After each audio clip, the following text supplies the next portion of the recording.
Tehran, the glittering capital of Iran, prepared itself for a coronation day such as it had never before witnessed. Even the magnificence of its mosques was overshadowed by the spectacular preparations that transformed the city into a wonderland of color, befitting the greatest day in the life of the Persian monarch.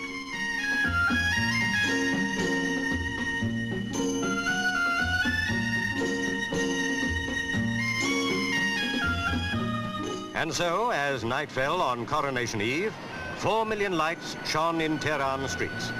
It was the sign that told the people of the nation that the Shah was at last satisfied that he was worthy of wearing the crown. The day of coronation for the Shah was here. In brilliant sunshine, guests waited in the gardens of the Palace of the Garden of Roses.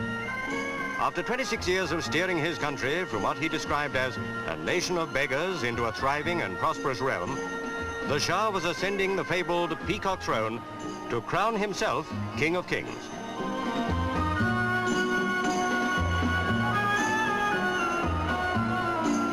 But 2,000 miles away, a few days later, on a grey October day in London at Buckingham Palace, a British scene of pageantry was reenacted. For the first time, Prince Charles and Princess Anne set out in the Irish state coach for Westminster with the Queen and Prince Philip. As head of state, Her Majesty was to open a new term of Parliament.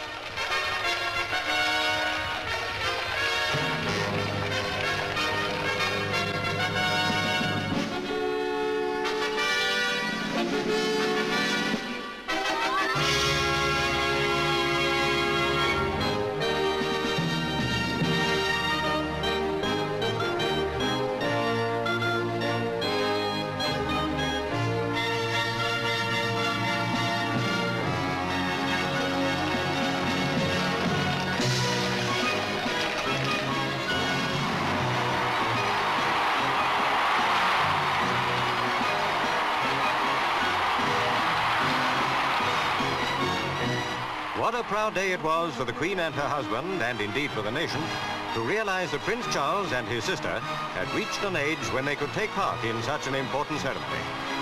Again, the magic created by a royal occasion was so evident, just as it was at Tehran's Palace of the Garden of Roses, as they waited in blazing sunshine for the newly crowned king to make his regal way along the red carpeted roof.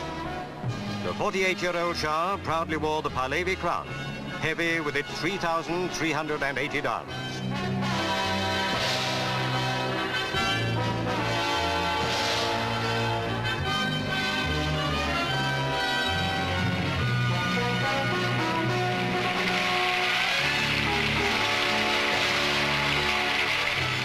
Then came his beautiful wife, Queen Farah, the first woman in the 2,500 years of Persian monarchy ever to be crowned. Her diadem was encrusted with 1,646 diamonds.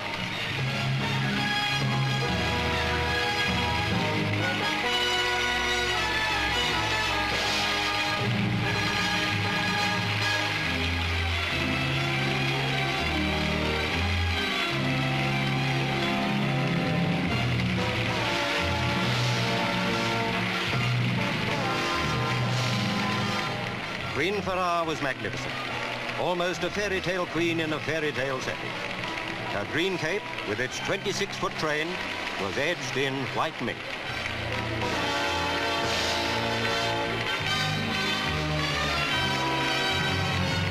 For a little boy who will one day wear the crown of Persia, it was a very long and lonely walk. But 7-year-old Prince Reza, heir to the throne, knows already of his future role and how he must behave.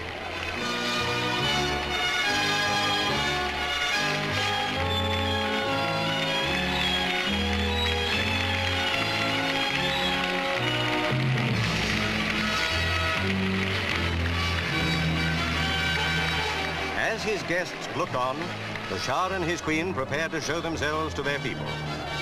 It was the sign for celebrations to commence as the magnificent gold coach set out to drive through the city.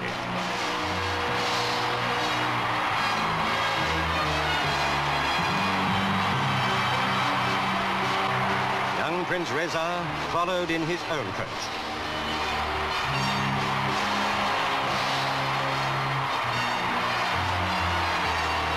The Through the streets of Tehran drove the Shah and his queen in a coach drawn by 4 pairs of matched white Hungarian horses. For the crowd, the Shah was more than a king. He was the man who had achieved a program of social and economic reform unparalleled in the nation's history. They honored him as such.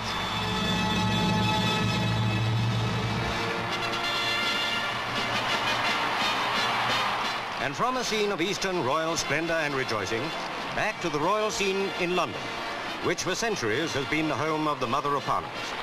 Preceded by the imperial state crown, Her Majesty, for the 14th time during her reign, made the royal journey past thousands of her subjects to the House of Lords, to make her speech to members of both houses and set the wheels of government in motion once more.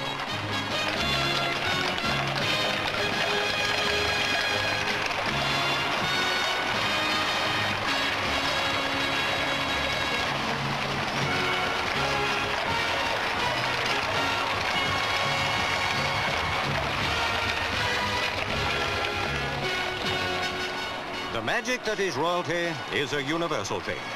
In Tehran, a king was crowned. In London, a queen performed her duty.